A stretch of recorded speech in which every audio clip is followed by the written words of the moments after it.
Hi everyone, it's Erin. Today I'm going to teach you some important sight reading skills to help you play your music better on the very first try. Let's get going.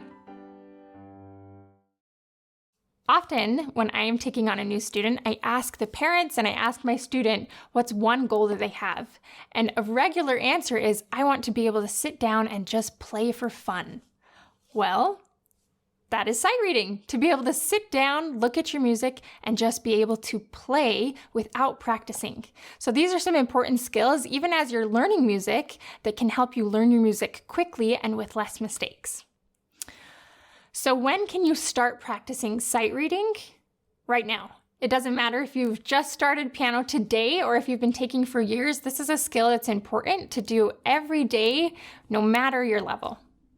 So how do we practice sight reading? I'm going to show you 5 steps to go through as you're practicing sight reading to make sure you're doing it correct and getting better.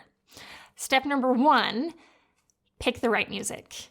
You want to pick something that's actually too easy for you, something you know you can start on the first note and get all the way to the last note and get every note right. So if you don't have something at home or you're not quite sure what to do, I recommend this to my students a lot. It's called A Line a Day. It's a Bastian book, and as it states in the title, you have about 1 line a day. You can do multiple lines a day, but the point is to find something easy enough you know you can get it right. Step number 2, after you've chosen your music, you're going to look at everything and learn it in your head before you ever play. You're going to look at notes, look at rhythms, see if there's any staccatos, accents. I always tell my students to look for anything that's going to scare you as you're playing it and learn it in your head first. This is going to give you a total advantage when you're playing because it's already up here. You've learned everything and it's going to make it a lot easier for your fingers. Step number 3, once you've picked your music, you've learned it in your head, now you're going to set your tempo and count out loud to begin before you ever play. This is so important because you don't want to set a tempo that's too fast that you can't play it perfect. So I would say always start on the slower side and count yourself off. 1 and 2 and 3 and 4 and go. When you do that, it sets up that metronome in your brain so you don't have to think about the tempo and it keeps you right steady for that entire section.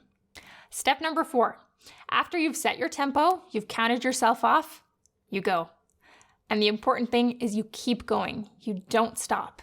This is what's really important about sight reading that's different about your regular practice is it's like watching a movie or listening to your favorite song. When you push play, the song keeps going. The movie keeps going. In fact, if it stops to buffer or pauses for some reason, we get frustrated, right? So you're the same as a performer. When you push go, when you count yourself up, you don't want to stop, okay?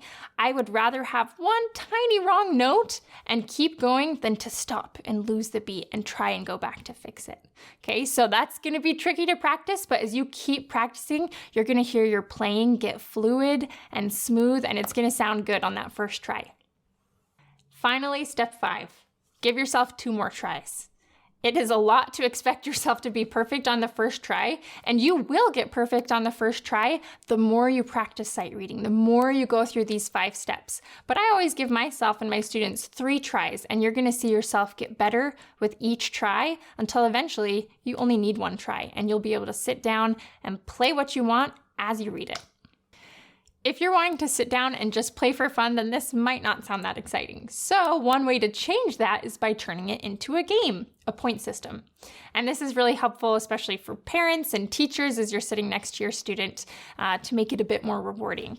So what I do is I give 100 points possible for each section that they sight read.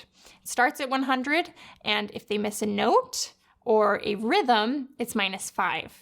If they stop playing and go back to fix something, it's -50.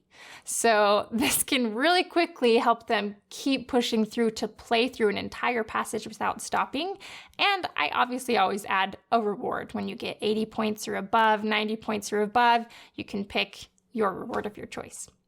I hope this has been helpful, and we look forward to hearing how these strategies have worked for you in the comment section.